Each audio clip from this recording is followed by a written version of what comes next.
듣는 말 중에 하나가 은혜입니다. 은혜라는 말을 많이 듣습니다.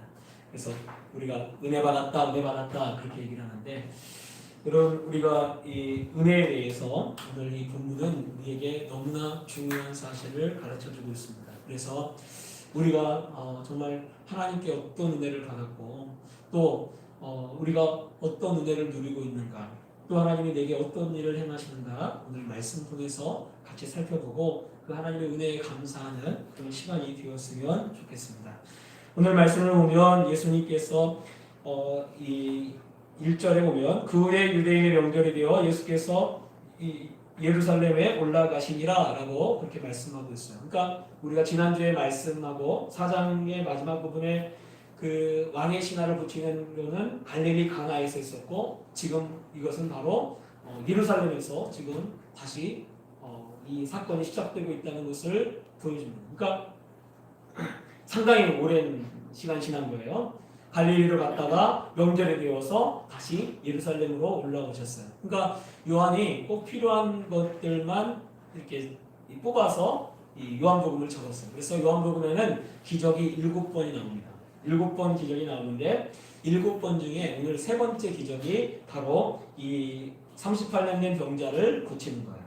근데 예수님이 지금 이렇게 예수님의 이 모습들을 7개만 이렇게 했나? 왜냐하면 요한이 이걸 통해서 예수님이 누구신가? 예수님이 어떤 분이신가? 예수님이 하나님의 아들이신 것을 드러내고 알려주기 위해서 7개의 그 사건을 적어놓고 있습니다. 그래서 다른 데는 나오지 않아요. 다른 복음서에는 이 사람이 병을 고치는 것이 나오지 않습니다. 요한복음에만 나오는 이런 사건이에요. 오늘 말씀을 보면 예수님이 예루살렘에 올라가셨어요. 예루살렘 올라가셔서 양문 곁에 뭐가 있냐면 베데스다라고 하는 못이 있어요. 연못이 있습니다. 근데 거기에 행각 5이 있었다. 행각이라는 게 뭔가 정자를 말해요. 정자 5개가 있어요. 근데 이 베데스다는 쌍둥이 연못이라고 합니다. 그래서 북쪽에는 북쪽에 연못이 하나 있고, 또 그 다음에 행각이 있고, 그 다음에 남쪽에 연못이 있고. 그래서 북쪽에 있는 연못은 식수로 사용을 하고, 그리고 남쪽에 있는 연못은 몸을 씻거나 정결 의식을 행하는 데 사용하는 그런 연못이라고 합니다. 왜 베데스다라고 했을까? 이 베데스다라고 하는 이 이름의 뜻은 바로 은혜의 샘이라는 뜻입니다. 은혜의 샘. 그러니까 사실은 물이 부족한 곳에서, 물이 부족하니까 물이 부족한 곳에서 물을 언제든지 먹을 수 있고 마실 수 있고, 그리고 이 몸을 씻을 수 있는 그런 물이 존재하는 곳이 정말 은혜가 되겠죠. 그래서 은혜의 샘이라고 베데스다라고 이름을 그렇게 지었던 것 같아요. 근데 그곳에 베데스다에 특징이 있는데 아마 이 남쪽에 있는 물을, 몸을 정결하게 하는 그 물에 가끔씩 천사가 내려와서 물을 동하게 해요. 근데 그 동하게 했을 때 제일 먼저 들어가는 사람이 어떤 병에 걸렸다 할지라도 병이 낫는 거예요. 그러니까 이 솔로몬의 행각에 5개가 있는 이 솔로몬의 행각에 사람들이, 여기 보면 3절에 보면 그 안에 많은 병자, 맹인, 다리 저는 사람, 혈기 많은 사람들이 누워 물의 움직이를 기다리니 라고 되어 있어요. 그러니까 거기에 많은 병자들이 물이 동할 때에 들어가기 위해서 거기서 기다리고 있는 거예요. 근데 보면 제일 먼저 들어가는 사람이 병이 낫는 거예요. 제일 먼저 들어가는 사람이. 저는요 이 말씀을 보면 좀 특이해요. 왜냐하면 이 베데스다는 은혜의 곳인데 베데스다 안에서 행해지는 일들은 은혜가 아니에요. 경쟁이에요. 경쟁. 제일 먼저 들어가야 돼. 그것도 어떤 사람들이 경쟁하냐면 몸이 아픈 사람들, 몸이 아프고 몸이 힘든 사람들이 제일 막 경쟁을 해가지고 팍 일어나가지고 거기 달려가서 먼저 들어가야 그냥 병이 낫는 거예요. 아니 은혜의 셈인데 은혜가 되지 못하고 이 비은혜가 지배하는 곳이 되고 있어요. 여러분 이게요 무엇을 보여주냐면 이 세상이 그래요. 세상. 하나님이 세상을 처음에 만드셨을 때, 그리고 사람을 만드셨을 때 사람들이요 다 벗고 있어요. 에덴동산에 벗고 있습니다. 왜 벗고 있습니까? 소유할 필요가 없어요. 보호할 필요가 없어요. 왜냐하면 하나님이 지키시고 보호하시고 하나님이 은혜를 계속 베풀어주고 있으니까 언제든지 먹을 거 있으면 먹을 거 따서 먹으면 돼요. 그리고 언제든지 그 온도도 따뜻해서 정말 옷을 입을 필요가 없고 그리고 다른 짐승들이나 그런 것들이 해할 이유도 없어요. 그러니까 하나님이요 세상을 처음 만들 때 무엇을 위해서 만들었냐면 은혜 베풀기 위해서 만든 거예요. 그런데 왜 세상이 이렇게 경쟁이 되고 왜 비은혜가 됐을까? 죄 때문에 그렇습니다. 죄가 세상에 들어오니까 제일 처음 아담이 했던 일이 무엇이냐면 나뭇잎으로 자신을 가리는 거예요. 그리고 숨는 거죠. 두려움에 숨는 거예요. 두려움이라고 하는 것을 처음으로 느낀 겁니다. 그럼 왜 두려움이라고 하는 것을 느끼게 됩니까? 왜냐하면요 비은혜가 이 세상에 내려왔기 때문에. 그래서 두려움을 느끼는 거예요. 두려움을. 왜 나를 보호해야 하고 나를 뭔가 숨어야 하고 하는 그런 일들이 벌어지는 거죠. 왜냐하면 죄라고 하는 것이 들어오니까 그래요. 여러분 우리가 살고 있는 이 세상은요 우리가 다 알잖아요. 얼마나 경쟁이 치열한지 몰라요. 그래서 막 어디 가려고 하면 막 우리 다원이 보니까 막 원서 어디 쓸까 막 고민하고 하는 거 보니까 거기도 뭐 경쟁이 약간 치열해요. 이 세상은 다 그렇습니다. 그런데 여러분 하나님이 계신 곳에는 은혜가 있는 줄 여러분 아시기 바랍니다. 그래서요 하나님은요 이 세상 사람들은 똑똑하고 지혜롭고 힘있고 그리고 그나마 병자들 중에서도 좀 힘있고 있는 사람들이 이 병에 낫는 그런 일들이 벌어지지만 하나님 그러지 않아요. 오늘 말씀에 보면 지금 이 은혜의 샘에 누가 찾아왔냐면 예수님이 찾아왔어요. 예수님이 찾아와서 누구를 만나고 계십니까? 38년 된 병자를 만나고 있어요. 근데 그가 뭐하고 있냐면 누워 있습니다. 그 자리에 누워 있어요. 그리고 정말 이 사람도 자기가 가는 동안에 다른 사람이 감으로 내가 병을 낫지 못합니다 라고 한 것을 보면 병도 오래고 그리고 38년이나 됐기 때문에 쉽게 병이 낫질 않는 거예요. 그리고 움직일 수도 없어요. 그래서 누워 있는 거죠. 누워 있어요. 근데 그 사람을요 예수님이 찾아왔어요. 어떻게 보면 경쟁에 뒤처지고 정말 어떻게 보면 다른 사람들보다 힘이 없고 더 아픈 이 사람에게 예수님이 찾아왔다는 거예요. 여러분 예수님이 왜 38년 된 병자를 찾아왔을까? 제가 볼 때 이 38년 된 병자가 거기서 제일 많이 아픈 사람일 것 같아요. 제일 움직이기 힘든 사람일 것 같아요.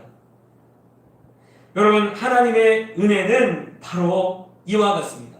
무엇이 은혜인가? 여러분 우리가 이렇게 교회 안에 나와서 예배드리고 주님을 알게 되는 것이 여러분 은혜가 되는 줄 여러분 아시기 바랍니다. 이 은혜는요 아무나에게 주어진 게 아니에요. 요즘요 제가 보면 진짜 구원받는 사람은 10%도 안 되는 것 같아요. 정말 뭐 기독교 인구가 20%라고 우리나라 20%라고 하는데 20%는 안 될 것 같고요. 10%도 안 될 것 같아요. 그나마 있던 사람들도 지금 막 다 떠나가고 있어요. 왜? 교회가 하도 요즘 욕을 많이 먹어서. 여러분 진짜 은혜를 받고 진짜 주님을 만나고 하는 사람은요 그렇게 많지 않아요. 은혜가 무엇이 은혜입니까? 예수님이 찾아온 것이 은혜예요. 왜 이 병자입니까? 이거는요 예수님이 이 사람을 선택해서 찾아온 줄 여러분 아시기 바랍니다. 왜냐하면 예수님은요 3년이라고 하는 공생의 짧은 기간 동안에요 사람들을 만나고 다녀요. 그러면 이 솔로몬 행각에 갔을 때 아마 이 사람이 있다는 것을 알고 있었고요. 그리고 이미 예수님이 알고 계셔요. 이 병이 오랜 줄을 아시고 라고 되어 있어요. 6절에 보면 이 사람에 대해서 예수님이 다 알고 있어요. 알고 있고 이 병이 오랜 줄 알고 그 사람에게 내가 낫고자 하느냐라고 하면서 그를 만나고 그에게 질문하고 있습니다. 하나님은요 우리를 선택하셔서 우리를 부르신 줄 여러분 아시기 바랍니다. 그것이요 얼마나 큰 은혜인가. 왜냐하면 그 사람을 선택하셔서 그 사람을 구원하십니다. 창세기에 보면 에서와 야곱이 나옵니다. 그래서 이 에서와 야곱은 태어났는데 에서는요 들사람이에요. 성경에 보니까 들사람이라고 되어 있어요. 그리고 사냥을 좋아합니다. 그리고 막 털도 이렇게 막 많고 그리고 막 아주 남자같이 이렇게 생겼어요. 그래서 보니까 결혼도 일찍 했어. 아내가 둘이나 돼요 거기 성경에 보면. 그런데 그 아내가 둘이나 되는 그 에서와 반대로 야곱은요 그때까지 결혼도 못해요. 그러니까 보면 이 야곱은요 보면 남자답지도 않고 그리고 부엌에서 팥죽 쓰고 엄마랑 같이 있고 그래요. 생긴 걸 보면요, 세상 사람들이 좋아하는 사람이 누군가, 아마 제가 볼 때 에서 같은 사람 좋아할 거예요. 그래서 이삭이요 에서를 좋아하잖아요. 왜? 아니 남자다워요. 사냥도 할 줄 알아요. 얼마나 볼 때 멋있습니까? 보통 운동 잘하고 막 이렇게 뭘 잘하는 사람 보면 멋있잖아요. 멋있게 보잖아요. 뭐든지 잘하면 멋있게. 아마 그런 사람이 에서예요.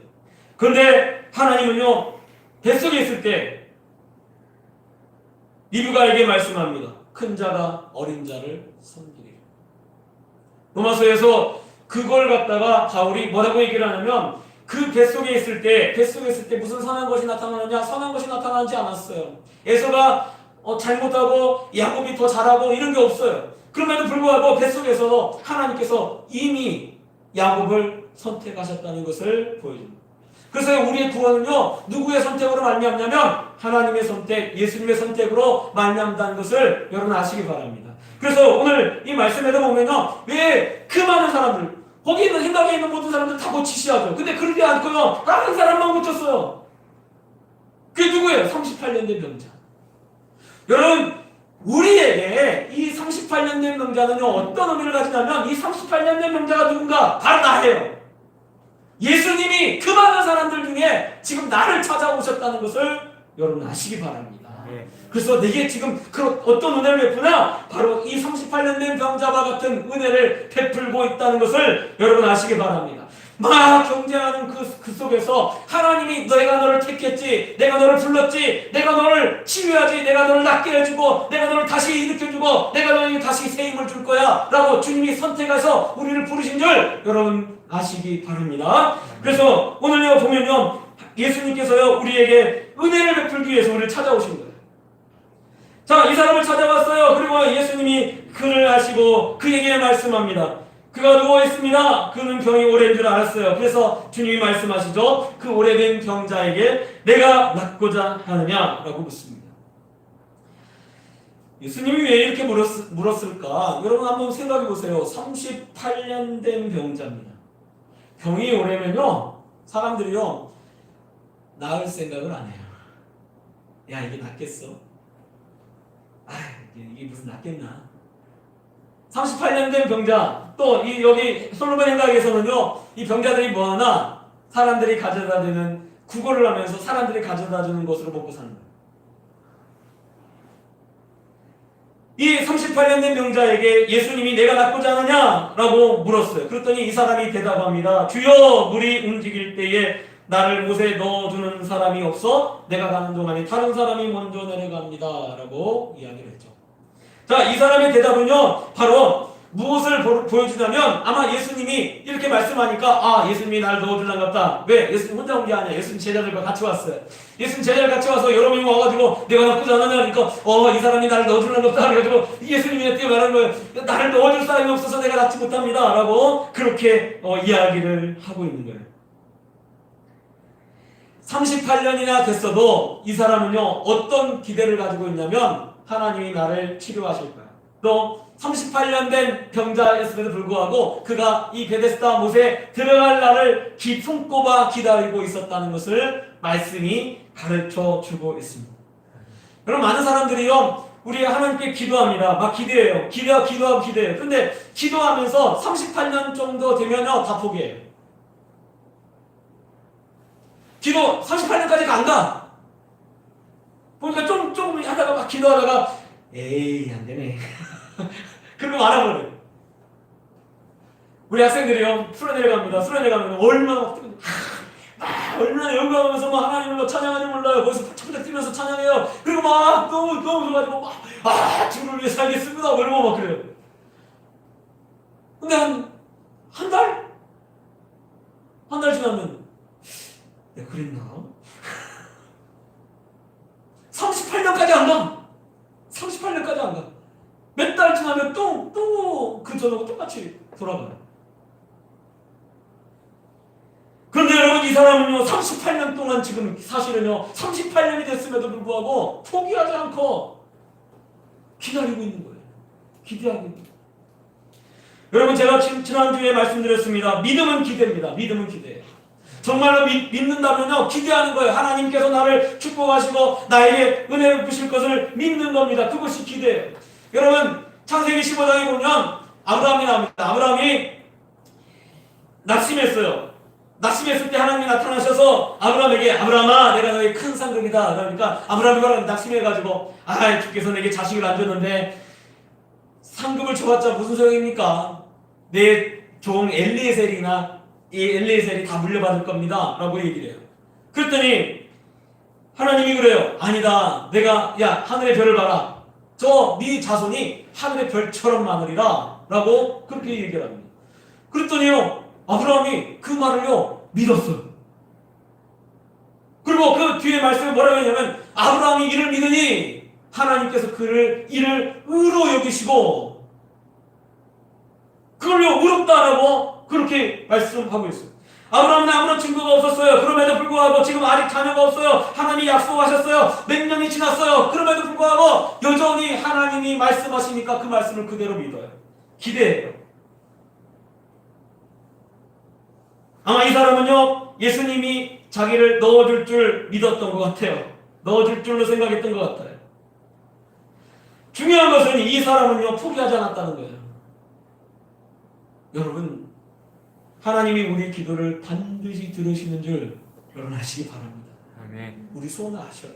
이미 아셔요. 이 사람이 병이 오랜 줄 아는 것처럼 이미 다 아셔요. 내가 낳고자 하느냐 아마 이 사람이 이 어떤 대답을 할지 어떤 마음을 가질지 이미 다 아셔요. 아심에도 불구하고 왜 이 말씀을 하셨을까? 왜 내가 낳고자 하느냐라고 이런 말씀을 하셨을까? 왜냐하면요 이 사람이 어떠한 기대를 가지고 어떤 마음을 가지고 있는지를 드러내고 나타내주고 있어요. 예수님은 다 아시죠. 물어볼 필요 없어요. 그럼에도 불구하고 이 사람은요 포기하지 않고 예수님을 믿고 있어요. 자 보세요. 여기 보면 내가 낳고자 하느냐라고 하는 이 말에는요 이 말씀에는요 또 어떤 의미를 가지고 있냐면 네가 낳기를 원하면 나를 믿어라. 이 의미는요 네가 낳고자 하면 나를 믿어라. 왜? 뒤에 보니까 이 사람이요 예수님이 시킨 대로 그대로 따라합니다. 믿지 않으면 그렇게 하지 않아요. 이 말씀은 무슨 말이냐면 바로 네가 낳기를 원하면 나를 믿어라 라고 그렇게 말씀하는 거예요. 누가복음 18장에 보면 이 예수님께서 항상 기도하고 낙심하지 말아야 될 것을 비유로 말씀하여 이르시되 라고 하면서 한 가지 비유를 합니다. 항상 기도하고 낙심하지 말래요. 여러분 왜 낙심하지 말라고 했을까? 낙심하는 일들이 생기는 거죠. 기도하는 대로 바로바로 이루어지면 얼마나 좋습니까? 그럼 낙심하지 않을 거예요. 기도했는데 그 다음날 바로 이루어져요. 한 번은 저희 형이 새벽 예배를 이렇게 계속 나간대요. 새벽 예배를. 그래서 전화가 왔어요. 목사니까 저한테 와가지고 형이 전화를 해서 저희 형이 야 재성아 역시 새벽 예배가 효과가 있다. 왜? 그랬더니 내가 자기가 새벽에 나가서 기도하면 하나님이 다 이루어주신다. 내가 그 얘기를 듣고 나는 맨날 나가는데? 나는 맨날 목사 나는 다른 사람들 더 많이 기도하는데 여러분 기도한 대로 다 이루어지면 얼마나 좋겠습니까? 근데 기도한 대로 때로는 저도요 목사지만 제가 그거 기도하는데 바로바로 안 이루어져요. 그런 일이 있어요. 그러면요 어떻게 합니까? 저도 실망할 때가 있고 낙심할 때가 있어요. 근데 예수님이요 그럴 때가 있다는 거예요. 그래서 항상 기도가 낙심하지 말라라고 비유로 말씀하시나 어떤 비유를 하시나 한 마을에 불의한 재판관이 있고 또 가난한 과부가 있다는 거예요. 근데 그 가난한 과부가 정말 이 원통함이 있어가지고 그 원통함을 풀어달라고 이 불의한 재판관에게 가는 거예요. 이 불의한 재판관은 뇌물을 받아야 돼. 뇌물을 받고 이 판결을 굳게 하는 그런 재판관이에요. 근데 가난한가 보니까 돈을 안 줍니까? 안 들어줘요. 처음에는 무시합니다. 안 들어줍니다. 근데 이 사람이 계속해서 찾아가는 거예요. 계속해서 내 소원 들어주세요. 내 소원 들어주세요. 아마 출근할 때도 그 앞에 나타나고 집에 출근할 때도 그 앞에 나타나고 하여간 막 계속해서 이 사람을 계속해서 찾아가는 거예요. 그러니까 이 사람이 속으로 생각할 때 안 되겠다. 내가 이 소원을 안 들어주면 이 과부가 맨날 와가지고 나를 괴롭히게 했다구나. 그래 내가 소원을 들어줘야지. 그랬다는 거예요. 그러면서 뒤에 말씀에 하물며 하늘에 계신 너희 아버지께서 밤낮 부르짖는 백성도들의 기도를 들어주시지 않겠느냐. 그 말은 무슨 말입니까? 반드시 들어주신다. 반드시 들어주신다. 여러분, 우리가 기도하다가요 포기하는 경우가 있어요. 여러분, 포기하지 마세요. 할렐루야. 한번 끝까지 달려보세요. 포기하지 말고 끝까지 한번 해보시기 바랍니다. 하나님이 나에게 은혜를 베푸시고, 하나님이 나를 축복하시고, 하나님이 나와 함께 하시고, 하나님이 정말 내게 은혜를 베풀고 계심을 여러분 믿으시고요, 낙심하지 말고 끝까지 한번 달려가 보시기 바랍니다. 그러면 하나님의 축복을 맛보게 될 줄 믿습니다. 오늘 말씀해 보니까요, 이 사람에게 뭐라고 말씀합니까? 일어나 내 자리를 들고 걸어가라 라고 되어 있습니다. 아니, 지금요, 이 사람이 어떤 상태입니까? 38년 된 병자예요. 그리고 누워있는 사람입니다. 그리고 자기가 함부로 쉽게 일어날 수 없는 사람이에요. 그런데 그 사람을 향해서 예수님 말씀은요, 뭐라고 말씀하냐면 38년 된 병자에게 일어나, 먼저 일어나. 그리고 내 자리를 들고 걸어가라. 이거는요, 사실은요, 하기 어려운 거예요. 왜냐면 자기는 38년 된 병자예요. 그런데 여러분, 놀라운 말씀이 9절에 보니까 그 사람이 곧 나와서 자리를 들고 걸어가니라 라고 되어 있어요. 이것은 우리에게 무엇을 보여주냐면요, 이 사람이요 예수님의 말씀을 그대로 믿었다는 것을 보여줍니다. 예수님 말씀을 그대로 믿어. 말씀을 믿으니까 어떻게 하나 실제로 행동하는 거예요. 어렸을 때 우리 애들 보고 소파에서 내가 뛰어 그러면요 이렇게 하는 애가 있었어요. 근데 다 그런가? 아니에요. 뛰어 하면 어때는 그거 안 하고 그때는 그냥 정말 나 이게 뛰는, 그 뭐냐면 이렇게 하면 나를 믿는 거야. 근데 뛰는 애는 나를 믿는 거야. 아빠를 믿는 거예요. 받아주니까 자기가 안 다칠 줄 믿는 거예요. 그래도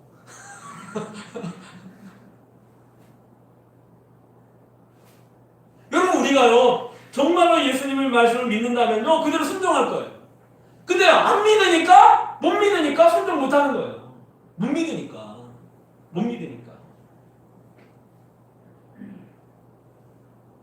이 사람은요, 이 사람에게요, 아마 이 사람이 처음에 일어나 내 자리 들고 걸어가라 할 때 눈이 커졌을지 몰라요. 아니, 나보고 일어나라고? 근데 이 사람이요 일어나기 시작하니까 힘이 들어가요. 일어나기 시작하니까 거기에 놀라운 기적이 일어나요. 그래서 일어나기 시작하니까 어떤 말씀이냐, 곧 나아서 아브라함에게 하나님께서 본토 친정 아버지를 떠나 내가 내게 지시할 땅으로 가라라고 말씀하셨어요. 그랬더니 아브라함이요 그 말씀에 따라서 순종해서 가나안 땅에 들어가는. 그런데 히브리서에는요 너무나 놀라운 말씀이 있어요. 아브라함이 하나님 말씀을 듣고 갈 때에 갈 바를 알지 못했다라고 되어 있어요. 어디로 가야 할지 몰랐다. 그 말은요 하나님께서 가나안 땅으로 들어가라 이렇게 가르쳐준 게 아니에요. 하나님께서 어떻게 하시냐면 그 발걸음 한 걸음 한 걸음을 다 가르쳐줬어요. 저는요 신대원을 딱 가면요 하나님께서 내 앞길을요 이렇게 해서 내 인생이 이렇게 끝날 거야 이렇게 가르쳐 줄 줄 알았어요. 근데 그러지 않더라고요. 그러지 않아요. 아마 여러분의 인생도 마찬가지고요. 여러분의 앞길도 마찬가지고요. 하나님 말씀에 순종해서 한 걸음 나가잖아요. 그럼 그 다음 걸음을 가르쳐 주는 거예요. 그 다음에 일들을 가르쳐 주는 거예요. 나만이라고 하는 아람의 대장군이 있었어요. 군대 장관입니다. 근데 이 나아만은요 문둥병자예요. 그런데 그 붙잡혀온 어떤 소녀가 자기 나라의 선지자가 있는데 엘리사라고 하는 선지자가 있는데 그 선지자 앞에 있으면서 그 선지자 앞에 가면 우리 주인이 병이 나을 텐데 이야기를 들었어요. 근데 사실 엘리사가 문둥병을 고친 적이 그 전까지 한 번도 없어요. 그리고 그 이후에도 없습니다. 근데 그 얘기를 듣고 하나님께서 하나님 그 선지자가 나를 고쳐주겠구나라고 생각을 해서요. 그리고 정말 이 왕이 부탁을 해가지고 그 선지자를 찾아갑니다. 근데 그 선지자를 딱 찾아가니까 엘리사가 딱 나와서 영접하는 게 아니고 엘리사가 종을 보내가지고 종 보고 야 가서 영접해. 가서 뭐라고 얘기하냐면 저 요단강 가서 몸을 7번 씻어라. 그렇게 얘기를 하는 거예요. 그랬더니 이 장군이 기분이 나빴어. 왜? 자기가 생각할 때 자기는 한 나라의 장군이에요. 이 이스라엘보다 더 강한 나라의 장군입니다. 근데 찾아왔는데 아니 선자가 와가지고 선자가 뭐 이렇게 부채를 붙이든지 아니면 뭔가 물을 뿌리든지 뭐 이렇게 해서 자기 병을 고칠 줄 알았는데 요단강 가서 몸을 7번 씻으래요. 그리고요 선지자가 살고 있는 곳에서 요단강까지요 가까운 거리가 아니에요. 좀 가야 돼요. 한참을 가야 돼요. 그 얘기를 듣고요 기분이 속상했어요. 아니 내가 살고 있는 그 아람이라고 하는 그 지역, 아람 지역은요 더 좋은 강이 있어요. 더 깨끗한 강이 있어요. 큰 강이 있어요. 아니 그 강이 더 크지 않냐? 야 내가 이곳에 이 요단강에서 몸을 씻으라고? 이 말도 안 된다 이러고 돌아가려고 그래요. 그랬더니 이 종이 나만 장군의 종이 주인님 아니 선지자가 그보다 더 큰 일을 시켰으면 안 했겠어요?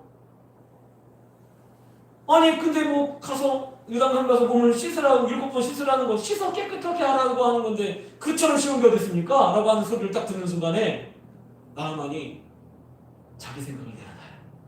그리고 그 말에 그대로 순종합니다. 가서요 몸을 씻습니다. 1번, 2번, 3번 씻었는데 그냥 똑같아. 4번 똑같아. 5번 똑같아. 6번 똑같아. 에이 마지막에 한 번만 더 해보자. 그리고 한 번 들어가서 7번 딱 나오니까 씻어서 딱 나오자마자 성경에 말씀하고 있어요. 어린아이 피부와 같더라. 어린아이 피부와 같더라. 여러분 순종하기 전에는요 아무런 일도 안 일어납니다. 이스라엘 백성들이요 요단강을 건너갈 때 요단강 앞에 딱 섰어요. 홍해를 한번 건넜고 요단강 앞에 섰어요. 요단강 앞에 서가지고요 딱 보니까 요단강이 그때요 마침 도착했을 때 어떤 때가 우기라서 막 그 강이 범람하는 거예요. 강이 범람해. 물결도 빠르고. 근데 하나님께서 뭐라고 말씀한 요단강을 건너라는 거예요. 그런데 어떻게 하냐? 제사장들을 보고 법궤를 앞세워서 그 요단강 물에 가라는 거예요. 요단강물 가까이 갔습니다. 가까이 가면요 뭔가 딱 멈춰서 뭐 어떻게 되는지 뭐 갈라지든지 하는데 그대로 물이 계속 흘러 넘치고 있어요. 그런데 여호수아를 통해서 뭐라고 말씀하시냐면 제사장 보고 들어가라는 거예요. 강으로. 지금 뭐 하고 있는데? 물이 넘치고 있는데. 물이 막 흘러 넘치고 있는데 그 강으로 들어가래요. 그러니까 제사장들이요 그 말에 그대로 순종해서 물이 막 넘치고 있는 그 강으로 법궤를 들고 들어갑니다.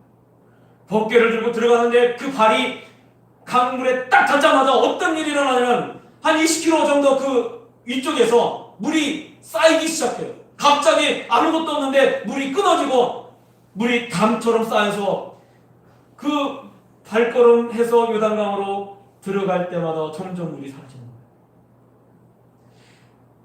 하나님 말씀에 순종해서요 그 요단강의 물을 밟기 전까지는 아무런 일도 안 일어납니다. 여러분 이 사람에게 기적을 하나님 베풀러 갔어요. 일어나는 자를 들고 걸어라 했더니 이 사람이 일어나려고도 안 해. 에이 나 지금 누워있는데 당신이 일으켜줘야지.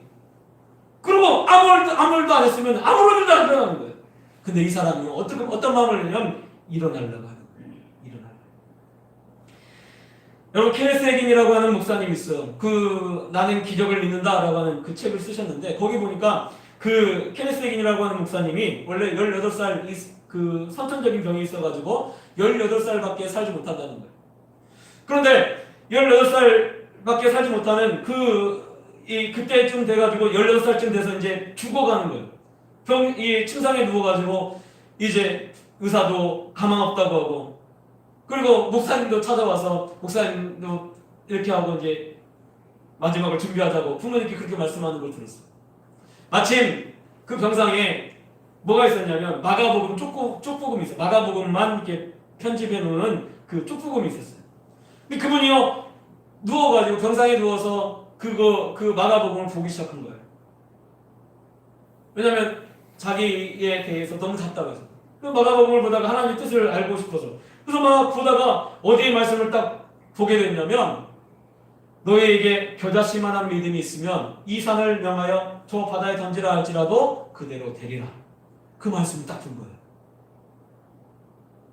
그 말씀을 딱 보는 순간 그 마음속에 아니 내 안에 겨자씨만한 믿음이 있는데 그러면 하나님이 나를 고치실 줄 저는 믿습니다. 나를 고치실 줄 믿습니다. 그리고 사실은 하나님이 나타나서 네, 이 말씀이 네 말씀이다. 딱 나타나서 일어나라. 내 자리를 들고 걸어가라. 이러면 얼마나 좋아요. 근데 그런 말씀 없었어요. 그냥 자기가 성경 보고 딱 보니까 거기에 겨자씨만한 믿음이 있으면 이 산을 명하여 저 바다에 던지라면 그대로 되리라. 그 말씀을 본 거예요. 그리고 그 말씀을 믿고 기도했어요. 하나님 이 말씀대로 해주실 줄 믿습니다. 그러고 몸을 일으키기 시작했어요. 원래 몸 일은 못 일어나요. 근데 몸을 일으키기 시작했어요. 근데 거기 책에 보니까요 뭐라고 되어 있냐면 병상에서 일어나는 데까지 30분 걸렸대요. 그 침상에서 일어나는데 30분 그리고 발걸음을 옮겨가지고 침상에서 그 자기 방문을 이렇게 열어가지고 빠져나오는 데까지 2시간 걸렸다는 거예요. 2시간 걸려서 딱 나오니까 가족들이 깜짝 놀란 거예요. 왜? 병상에 일어날 수 없어요. 이 문을 열고 밖으로 나올 수가 없어요. 그런데 정말 자기가 그 말씀을 믿고 말씀대로 될 줄 믿고 그냥 그대로 움직여서 행하니까요. 그대로 됐던 거예요. 그리고 자기 몸이 완전히 회복되는 데까지 3개월 걸렸대요. 3개월 뒤에 자기는요 그 광장에서 막 뛰어다녔다는 거예요. 여지껏 그런 적이 없었어요. 그리고 하나님이 그를 목회자로 부르시고 사용하셨어요. 18세밖에 못 산다는 사람이 90 가까이 사셨어요. 할렐루야. 여러분 우리가요 주님 말씀에 순종할 때 어떤 일이 일어나냐? 그때 기적이 일어나는 거예요. 순종하기 전까지는요 기적이 일어나지 않아요. 여러분 이 사람이 믿음이 있는 것이 무엇으로 드러납니까? 그 예수님 말씀에 그대로 순종하니까 순종하는 모습이 바로 이 사람이 믿음이 있다는 거죠. 여러분 우리는요 주님 말씀에 순종할 때 주님께서 우리의 인생을 책임지시고 우리를 변화시키고 우리의 삶을 바꾸실 줄 여러분 믿으시기 바랍니다. 또 우리 삶에 기적이 일어나게 되어줄 줄 여러분 믿으시기 바랍니다. 그래서 오늘도 주님 말씀에 순종하고 주님 말씀대로 살아가는 우리 성도님들 되시길 바랍니다. 찬송 부르겠습니다. 은혜 아니면 손해가 쏘옵니다.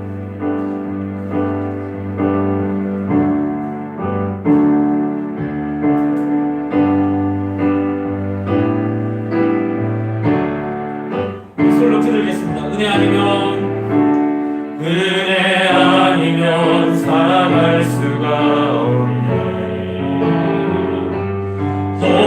혼마저도 다 주의 것이니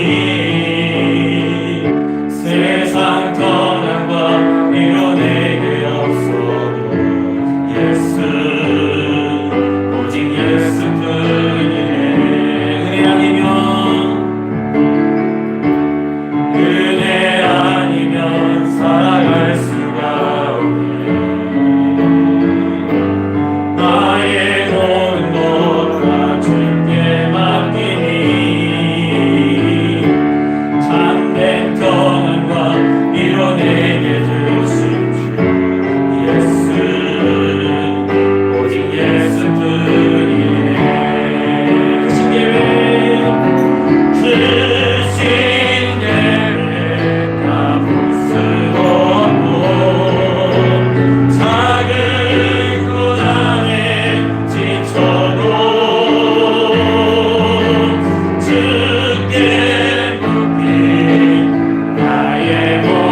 주를 알게 하시고 주의 말씀을 듣게 하여 주시면 감사합니다. 하나님 주의 말씀을 온전히 믿게 하여 주시고 이 38년 된 병자가 끝까지 포기하지 않고 하나님을 기대하고 바라봤던 것처럼 우리도 끝까지 포기하지 않고 기대하게 하여 주시옵소서. 또 주의 말씀에 순종하게 하여 주셔서 주님 말씀 순종할 때 주님께서 우리의 삶 속을 변화시키고 기적을 일으키실 줄 믿습니다. 주님 기대하게 하시고 바라보게 도와주시옵소서. 감사드리며 거룩하신 주 예수님 이름으로 기도합니다. 아버지 사랑합니다. 아버지 경배합니다. 아버지 채워주소서. 당신의 사랑으로 예수님 사랑합니다. 예수님 경배합니다. 예수님 채워주소서. 당신의 사랑으로 성령님 사랑합니다. 성령님 경배합니다. 성령님 채워주소서. 당신의 사랑으로. 하나님 우리 사랑하십니다. 찬송가 310장 찬양하겠습니다.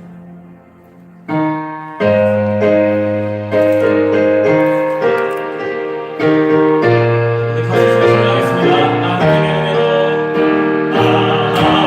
하나님의 은혜로 있을 데 없는 자 왜 구속하여 주는 지 알 수 없도다. 네가 믿고 또 의지하는 내 모든 영혼 당신은 주님 보호해 주실 것을 나는 확실히 아네. 내 곳에 믿음과 또 복음 주셔서 내 맘이 항상 떠난지 난 알 수 없도다. 내가 믿고 또 의지하는 내 모든 영광 하시는 주님 늘 보호해 주실 것을 나는 확실히 아네. 내게 성령 주셔서 내 마음 감동해 주 예수님께 아는지 난 알 수 없도다. 내가 믿고 또 의지하는 내 모든 영광 하시는 주님 늘 보호해 주실 것을 나는 확실히 아네. 주 언제 강림하실지 못함에 혼자네. 또 주님 만날 그 꿈은 난 알 수 없도다.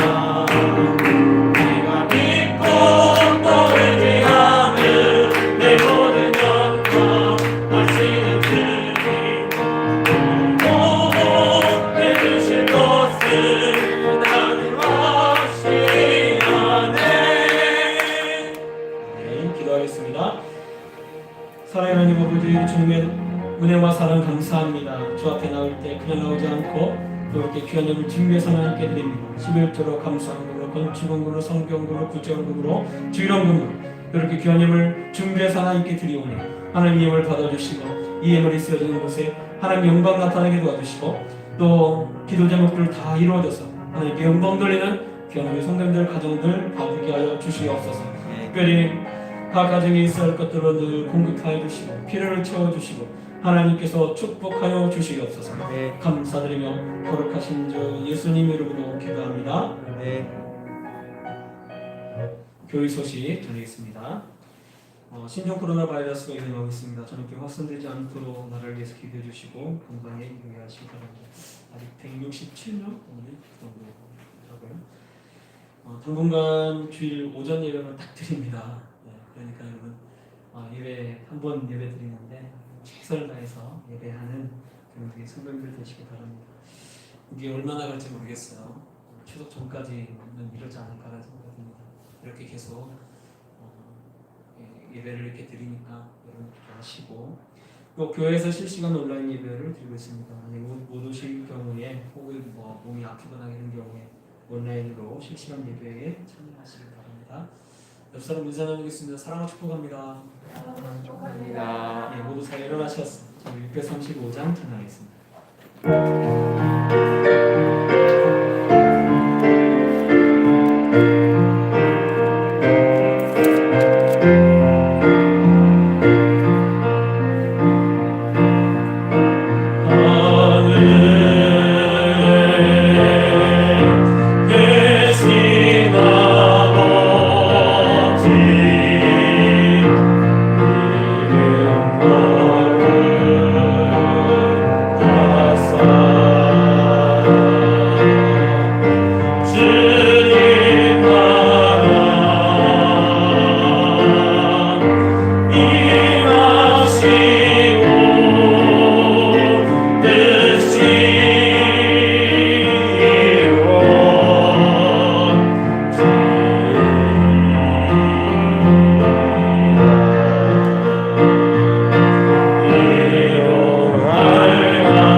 여호와는 내게 복을 주시고 너를 지키시기를 원하며 여호와는 그의 얼굴을 내게 비추사 은혜 베푸시기를 원하며 여호와는 그 얼굴을 내게로 향하여 드사 평강 주시기를 원하노라.